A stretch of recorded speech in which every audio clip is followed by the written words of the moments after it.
Hey guys, welcome back to the channel. I thought I'd do a quick follow-up video. I got the oil in the back of the differential this afternoon.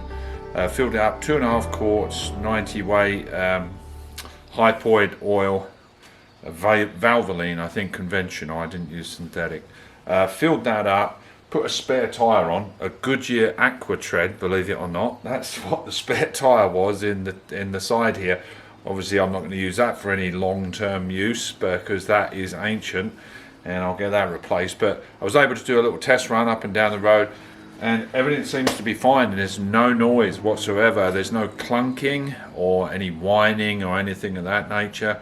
And if you followed the video, you'll see that I was a little conservative on tightening, and I think you'd have to be The Rock or Arnold Schwarzenegger to over tighten that thing anyway in that confined space. I think I was at around 17 inch-pounds, and the required is 19, so I think we're fine. So I'm very happy the way that went. Basically the only thing I do different is I should have got the vehicle up higher, put the car on ramps at the front, I've done that before, and then jack the back up and take it a lot higher, make it a lot easier, especially to get to the center carrier for the drive shaft. I loosened those bolts to enable me to wiggle the drive shaft off to the side. Other than that, it went pretty smoothly, so I don't think you should be wary about doing that job. I think the main issue is over tightening, and I can't see how you're going to do that really myself. Special castle socket. When it comes to doing the differential on the 6.3, the only thing I might do is I'll make up a kind of a yoke assembly, I think, to kind of capture the top of the torque wrench, to hold this engaged into that nut, because those little teeth there are very short and they have a tendency to keep trying to come out. So that's probably the only thing I'm going to do different. Other than that, worked really well.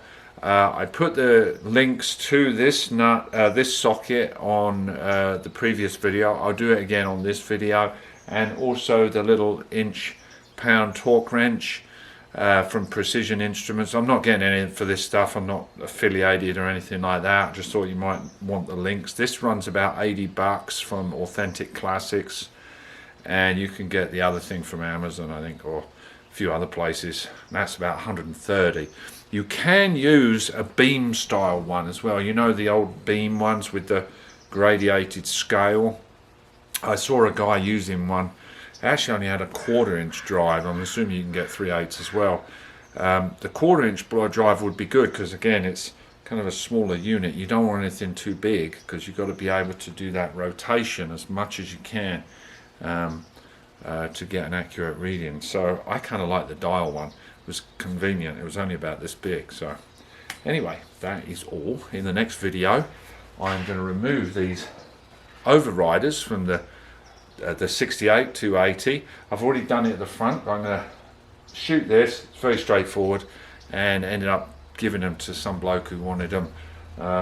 He just paid the postage and packaging. He can have them. But I think the overall look of the 108 without those overriders is a much cleaner look. So anyway, that'll probably be the next video, and then jump straight back on the 6.3 again. There's a lot to do. Obviously the restoration's a massive job, but in the interim I like to keep maintenance up on these other two cars that I drive, especially the 4.5 on a very daily basis. Actually, it's my only car I drive, and this one I'm going to start driving a lot more now because the weather's nice, and bring the 4.5 in and do some stuff to that. Okay, thanks a lot for watching, guys. Hope you enjoyed it. Please like, share, subscribe, and I'll see you in the next one. Take care. Bye-bye.